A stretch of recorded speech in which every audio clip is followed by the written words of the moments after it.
Jeanne Lucie. And I am Lucie da Silva. We are in training at the CESF at Simulville High School in Dijon. We have chosen United Nations Sustainable Development Goal 10. This objective responds to inequalities within and between countries. Let us first define the inequalities. Inequalities are differences between individuals or social groups which are expressed in terms of advantages or disadvantages and which form a hierarchy between these individuals or groups.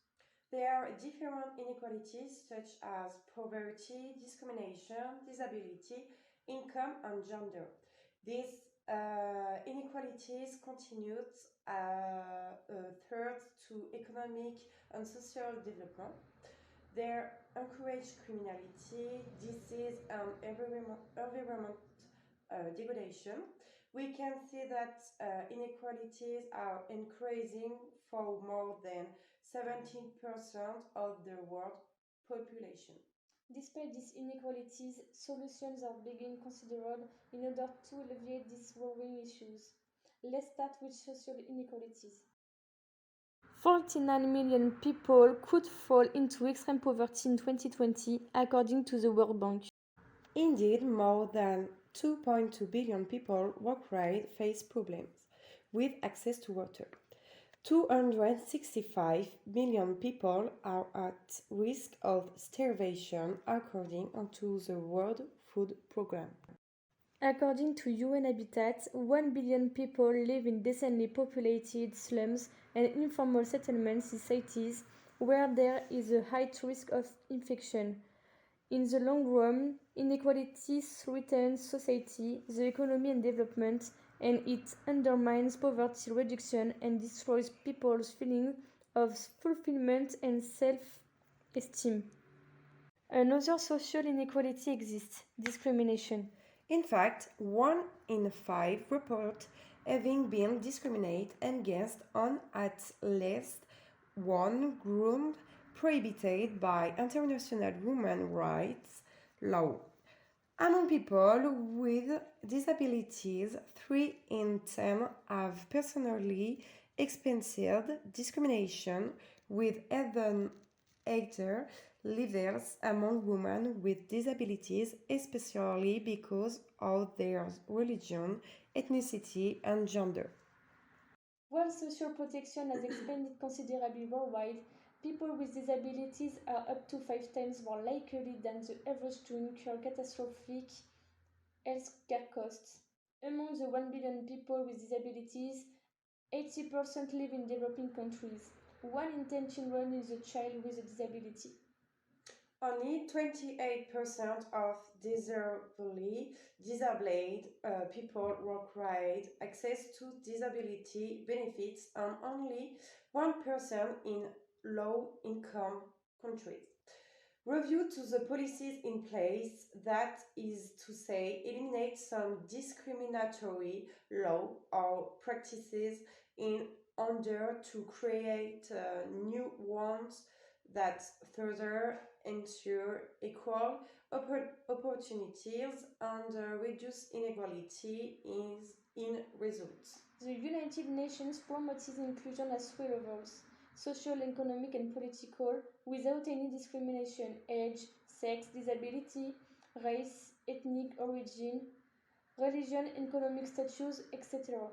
Income inequality continues to increase in many parts of the world.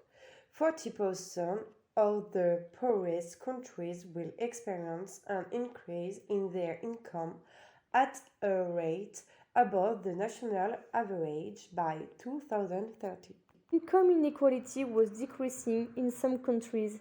The Jeanne index fell in 38 of the 84 countries between 2010 and 2017. Jeanne index is a synthetic indicator making it possible to take into account the level of inequality for a variable and for a given population. It varies between 0, perfect equality, and 1, extreme inequality. It is useful to compare income growth in relation to the income of the poorest populations with the growth of the general population. In a study, 92 countries, 69 are among the poorest population. Their incomes are increasing. Income varies greatly between countries. 305 million jobs are expected to be lost worldwide by the start of the second quarter of 2020, according to the International Labour Office. Up to 30% of income inequalities are due to inequalities within household, especially between women and men.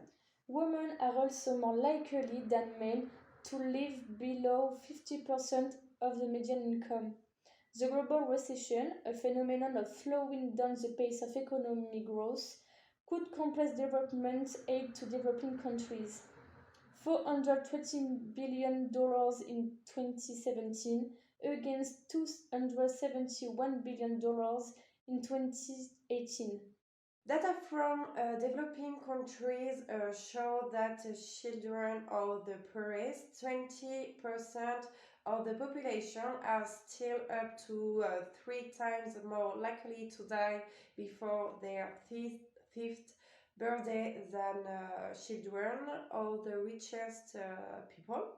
Only 30 countries in sub-Saharan Africa have data on income growth for the most recent period.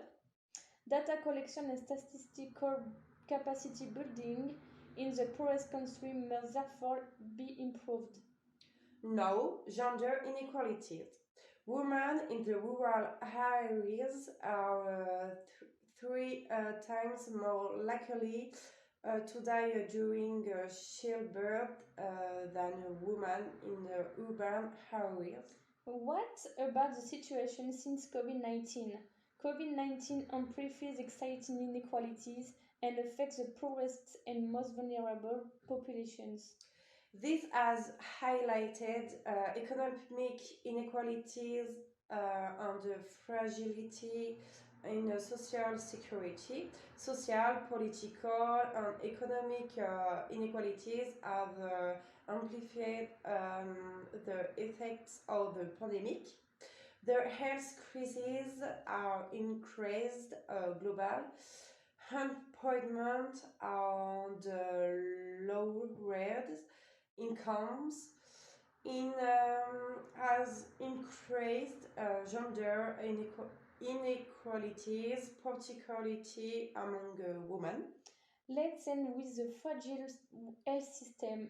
In some countries, COVID-19 infections among female healthcare workers and twice as high as among their male counterparts. Governments should provide protection for all professionals. For healthcare professionals in Italy, women are more likely to die from COVID than men. In addition, women and children who do not have access to health care die every day from preventable diseases such as measles and tuberculosis or during childbirth. What should be done in the future?